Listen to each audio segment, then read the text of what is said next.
I'm Steve Stenersen. I love lacrosse. It's unique because it's not common. It's unique because it is rooted in Native American religion. It's unique because it's a special type of team sport that is both exciting and perpetuates friendship. There's a connection when a sport is under a certain size. The game has grown significantly over the past decade, and US Lacrosse has been a catalyst to that growth. We've reinvested significantly in the development of the sport in many different ways. One of the ways we've done that is with our equipment grant program, and that has proved to be critical in terms of introducing the sport to zip codes across the country who could otherwise not afford to do so. Equipment is rising in cost, as is everything, and it's the #1 impediment to kids trying the sport for the first time. This year, we've been able to provide some 60 equipment grants throughout the country this year. Our goal is to get that to 100 a year. We're also really focused on education. Our coaching education program and our coaching certification program are good examples of those. We've got very robust curricula, both online, on the web, and in person, through in-person clinics that provide the building blocks for different levels of a coach's education. They really are the most important natural resources that our sport has. Without coaches and officials, players can't play. There's nothing more important to the game's healthy development than ensuring, to the best of our abilities, a safe sport. US Lacrosse has really focused as a strategic priority on investing more and more into sports injury research.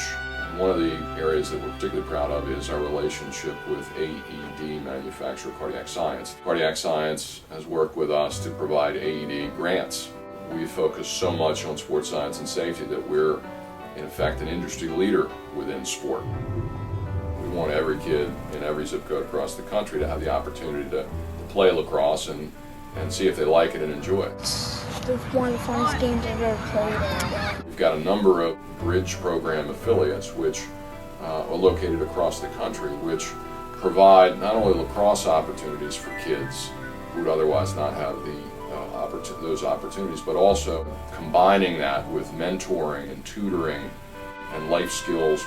The Bridge program is one such diversity program to make sure that kids not only have access to the sport, but understand that it's for them. Our national team programs have significant history. The men's championships date back to 1967 and the women's to 86. And since that time, we've really tried our best to provide those teams with the resources they need to be as successful, not only on the field, but also as emissaries, promotional arms of the sport internationally. The Lacrosse Museum and National Hall of Fame is a very important part of our core mission. It preserves the history and recognizes the great contributors to the sport throughout the ages. We have a very modest museum open to the public currently, but the vast majority of our archives are in storage. One day, what we'd like to achieve is a much more substantial Hall of Fame museum that is much more interactive, can engage kids and their families. There is a truly special and unique relationship that lacrosse provides. It provides an interconnectivity and network that has been very positive in the lives of those who play. What we've been able to achieve in a short amount of time has been directly as a result of the support of members and the generosity of donors. Our challenge, and it's an exciting challenge, is to really connect more deeply with existing donors and members, but those who aren't donors and members yet, to earn their support and develop this great game to the point that we all hope it develops. You're fast, you got some moves. You haven't seen nothing yet.